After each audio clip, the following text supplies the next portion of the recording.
Robert Spencer here for Jihad Watch. The 57-nation organization of Muslim states called the Organization of the Islamic Conference, OIC, met last week in Senegal, where they developed what AP called a battle plan to defend Islam from political cartoonists and bigots.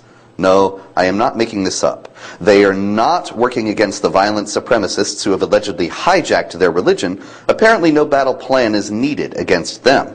The OIC is instead concentrating on the real threat, those who draw cartoons of Muhammad, and who point out that the terrorists themselves defend Islamic terrorism by referring to Islamic texts and teachings. Muslims are being targeted by a campaign of defamation, denigration, stereotyping, intolerance, and discrimination, explained Ekmeledine Ihsanolu, the OIC Secretary General. He made no reference to the likelihood that this defamation, denigration, stereotyping, intolerance, and discrimination, if it exists at all, comes as a backlash to the 10,000-plus jihad terror attacks that have been committed since 9/11 and have been justified by their perpetrators with reference to the teachings of the Quran and Islamic law. If Ihsanolu and the OIC had the courage and honesty to begin a genuine worldwide effort to counter this use of Islamic tradition to justify violence, they would find that this defamation, denigration, stereotyping, intolerance, and discrimination would miraculously melt away. But instead, AP reported that delegates were given a voluminous report by the OIC that recorded anti-Islamic speech and actions from around the world. The report concludes that Islam is under attack and that a defense must be mounted. That's right, not that the non-Muslim world is under attack from jihadist Muslims, but that Islam is under attack. In response, the OIC is planning to create a legal instrument to combat criticism of Islam. Islamophobia, declared Ihsanolu, cannot be dealt with only through cultural activities, but through a robust political engagement. What do you think he has in mind by a robust political engagement? Well, of course, restrictions on freedom of speech.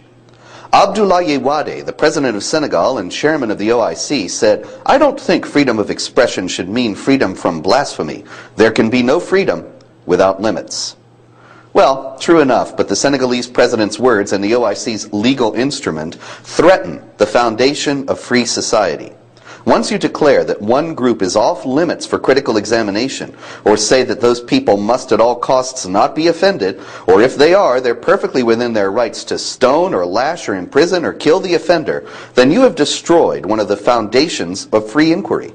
In a free society, people with differing opinions live together in harmony, agreeing not to kill one another if their neighbors' opinions offend them.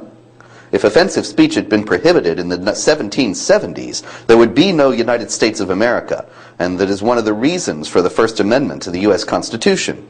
Whenever offensive speech is prohibited, the tyrant's power is solidified. That's no less true in this case, although the tyrant in question is of a different kind.